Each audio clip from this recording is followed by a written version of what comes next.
I grabbed my phone, flicked on the flashlight, and hurried outside. The air was thick, the kind of humid that clings to your skin. I expected to see the familiar blue and yellow machine purring next to my shed, but when I swept the light across the concrete pad, my stomach dropped. Nothing. Just empty space and a neatly coiled extension cord. The generator was gone. My heart pounded not for me, but for Mrs. Thompson, who needed her oxygen concentrator, and Mr. Lee, whose insulin had to stay cold. I was pacing, scanning the yard for any sign of it, when I heard footsteps clicking on the sidewalk. There she was, Linda Harper, our HOA queen, strolling with her yappy little dog, its leash glittering with fake diamonds. Even in the dark, I could see that smirk she wore when she caught someone breaking one of her precious rules. "Lost something?" she asked, her voice dripping with fake concern, the kind that makes you want to grit your teeth. I swallowed my irritation. "My generator's gone, Linda. Have you seen anyone around tonight?" Her smile widened, sharp as a knife. "Oh, I took it. I needed it more than you." Let me rewind. 3 months ago, the city rolled out an emergency preparedness program, tapping volunteers like me to manage backup power for vulnerable folks. I'd worked in emergency management for years, so it was a no-brainer I'd take the lead for our block. The city handed me a commercial-grade generator decked out with bright yellow tags screaming city property, emergency use only, and a municipal seal painted on both sides. It wasn't mine to keep or loan out like a lawnmower. I had to log every hour it ran and report to the city's emergency office. Strict rules, clear as day. But Linda? She hated that generator from the start. The first time I fired up during a short outage, she was at my fence in minutes, clutching her clipboard like a weapon. "Noise ordinances," she snapped, citing HOA bylaws about industrial equipment. I showed her the city's paperwork, explained the program, but she didn't care. To her, that generator was my personal toy, something I was rubbing in her face. Her complaints piled up: noise pollution, fumes, fire hazards. She even demanded I move it to the corner of my yard, then whined it was too close to her fence. When I told her I couldn't relocate city property without approval, she threatened to call code enforcement. The irony? Linda had an unpermitted hot tub in her backyard and parked her SUV across 2 spaces like she owned the street. Rules were for everyone else, not her. That Tuesday's outage wasn't a quick flicker.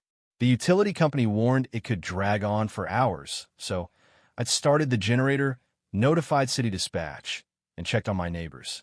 Everything was fine until I got back and found the machine gone. Standing there in the dark, hearing Linda admit she'd taken it like it was no big deal, I felt my blood boil. "You can't just take it, Linda," I said, fighting to keep my voice steady. "That's theft. It's not even mine to let you use." She waved me off, her dog yapping like it was backing her up. "Oh, please. You run that thing whenever you want, waking up the whole neighborhood. My meds need refrigeration. I have a right to protect my health." "Then you should have asked," I shot back.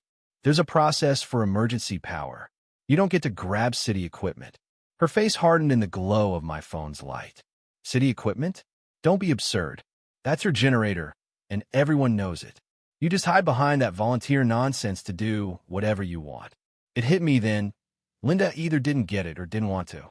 In her world, anything in my yard was mine, no matter the giant city property tags. Her entitlement was blinding her to basic concepts like ownership or theft. "Linda, bring it back now," I said, my voice firm. "People need that power. Mrs. Thompson's oxygen machine is down." She laughed, actually laughed. "Mrs. Thompson's been fine for decades without your machine. She'll serve VYVE. My insulin costs do law 900 of VYL. You think I'm letting that spoil?" I was done arguing.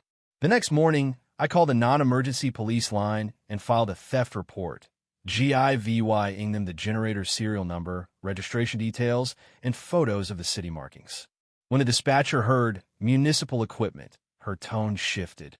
"Sir, theft of city property is a felony. We'll have officers out within the hour." By noon, 2 patrol cars rolled up to Linda's house. From my kitchen window, I watched as officers knocked on her door. Even across the street, I could hear her voice spiking, insisting it was all a mistake.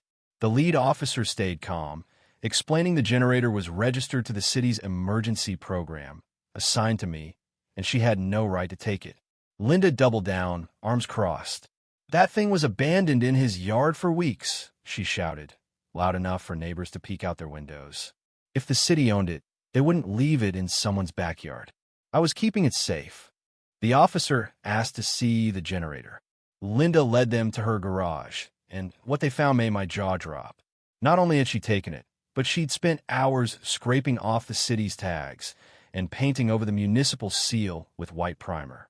The serial number plate was in her trash can. "Ma'am," the officer said, his voice tight, "you've stolen city property and defaced municipal equipment.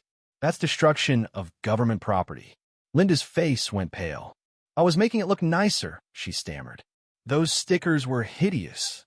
The officers photographed the damage, bagged the scraped-off tags, and loaded the generator into their truck.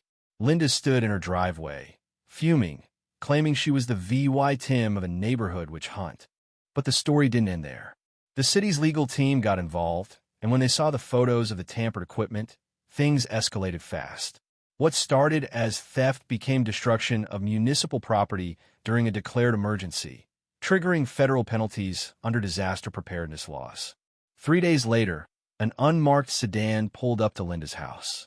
2 investigators in suits and a uniformed officer stepped out, carrying a thick folder. I learned later they were VYing a search warrant, looking for more EVY denke of tampering. Linda came out in her bathrobe, hair in curlers, as neighbors gathered on their porches. The search lasted 2 hours, with officers hauling out boxes while Linda paced, her voice growing shriller. Then came a bombshell. Investigators dug into Linda's history and found she'd been fined 2 years earlier for rerouting a neighborhood water line during a drought. She diverted it to fill her massive swimming pool while the rest of us were under strict water restrictions. That, plus the generator theft and destruction, painted a damning picture of someone who thought rules were optional. The arrest happened on a Saturday morning. I was sipping coffee when 3 patrol cars screeched to a stop at Linda's house. Officers marched to her door, handcuffs ready. Minutes later, she was let out in pajamas and slippers, her face a mix of fury and shock. The charges? Theft of municipal property, destruction of government equipment, and tampering with emergency VYCES during an emergency. With federal enhancements, she faced up to 3 years in prison and due law $25,000 in fines. "This is harassment," she screamed from the patrol car. "I'll sue you all." But her threats fell flat. The city had her dead to rights, from the theft to her attempt to cover it up. Her reign as HOA tyrant was over, exposed in front of the neighbors she'd bullied for years. The generator was back in VYC that afternoon, and Mrs. Thompson's oxygen machine hummed again. The city thanked me publicly for protecting their resources, but the real kicker came a week later.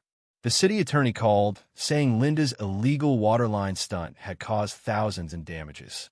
Combined with the generator case, her fines hit due law $37,000. When the judge read her sentence, her stunned expression said it all she'd never seen it coming. Looking back, I felt a mix of relief and pity. Linda's entitlement had built her a throne, but it crumbled under the weight of her own actions. The neighborhood was quieter without her clipboard and her dogs yapping. But it left me wondering, how far would you go to justify breaking the rules? Was Linda a VY lane, or just someone desperate enough to cross a line? Should she have faced lighter consequences, or did she get what she deserved? And what would you do if someone took something critical from your community? Would you fight back, or let it slide? Drop your thoughts below, hit that like button, and subscribe for more stories that'll make you think twice about your neighbors.